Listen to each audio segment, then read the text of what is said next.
Good morning guys, kasabong Luzon Bisminlaw, lalo na sa inyong aking mga followers, aking mga viewers, aking subscribers dito sa aking channel YouTube Kalyaw Kasabong TV. Sa umaga na ito ngayon, magbigay naman ko og konting tips sa inyong mga baguhan pa lang na nagpalahig manok tungkol sa kalaman ko naman sa pagpili sa dugo o sa linyada o sa kulay na siniswerte tayo.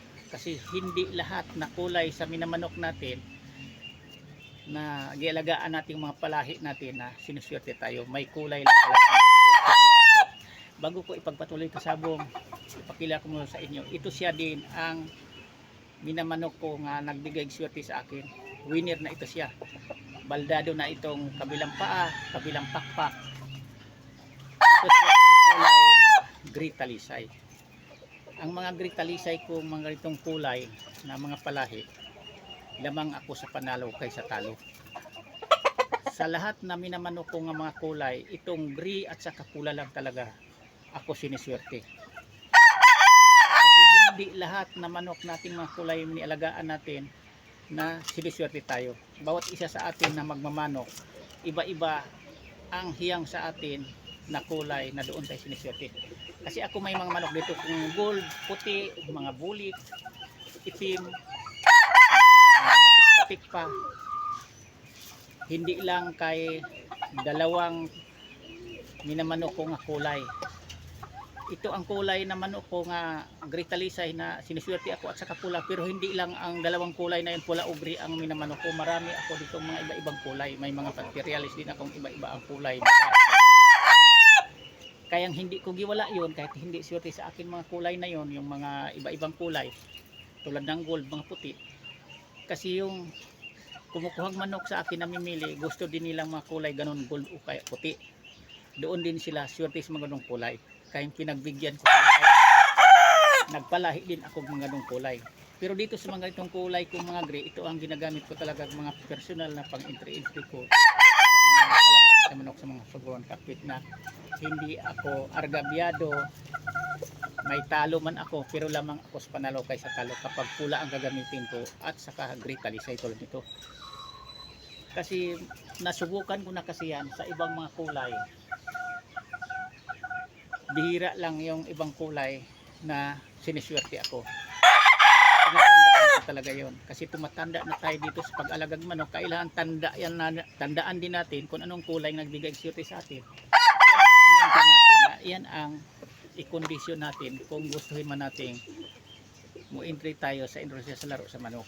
Yan ang gagamitin natin kung anong kulay na siniswerte tayo.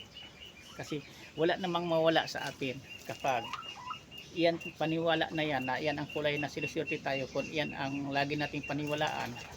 Kasi sa palaran lang dito pagdating sa industriya sa laro sa manok, hindi tayo nakasigurado dito.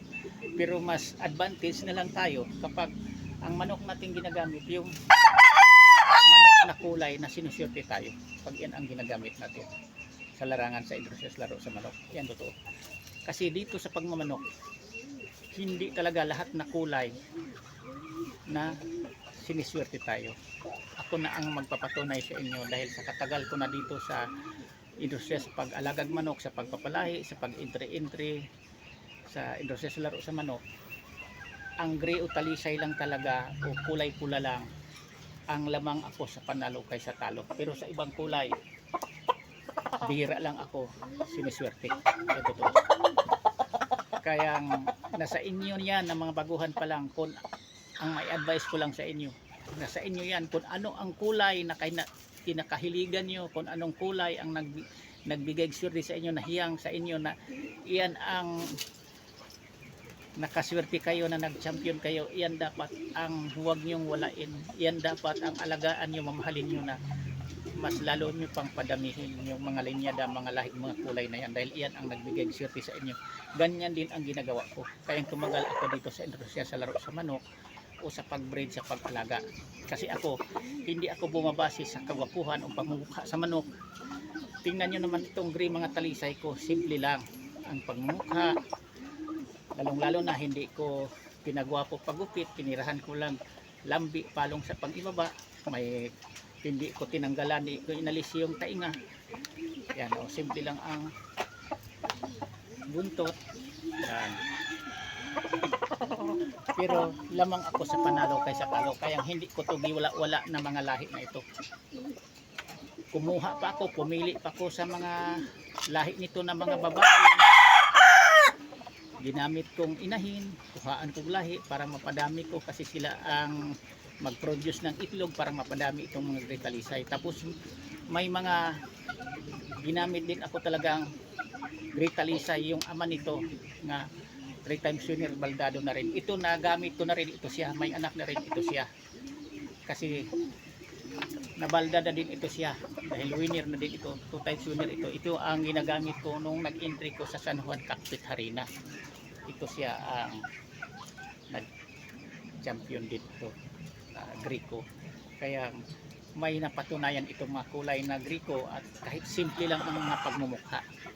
Hindi naman ang pagmumukha ang ipinanalo sa laro, kung hindi nasa dugo, sa linyada, sa lahi niya na winning line ang kanyang mga linyada na pinagalingan ng mga dugo. Nasa dugo sa manok yan, sa totoo lang, hindi sa kagwapuhan. Mas nakaganda sana kung gwapong-gwapo na, pang picture ka, tapos maganda ang record of performance. Yan din ang kagandahan.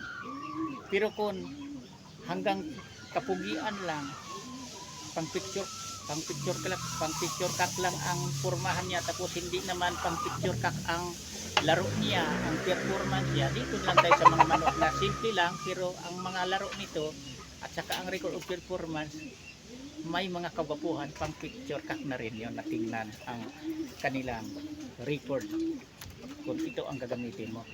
Yan totoo, kasi sa panahon ngayon mahigpit na ang labanan sa laro sa manok dahil lahat pumili na rin ng mga maayos, mahusay mga linyada ang magmamanok. Lalong-lalo na yung mahilig sa laro sa manok, hindi na yan gumagamit ng mga manok lang na basta-basta lang dumampot kahit saan-saan.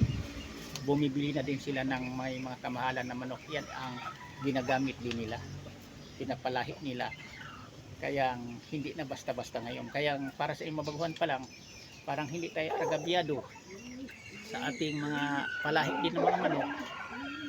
Kailangan piliin din natin ang mga linyada kahit hindi sa kagwapuhan tulad nito, pero guwapo naman ang kilabasan sa kanilang mga record of performance. Ang pinaka-importante.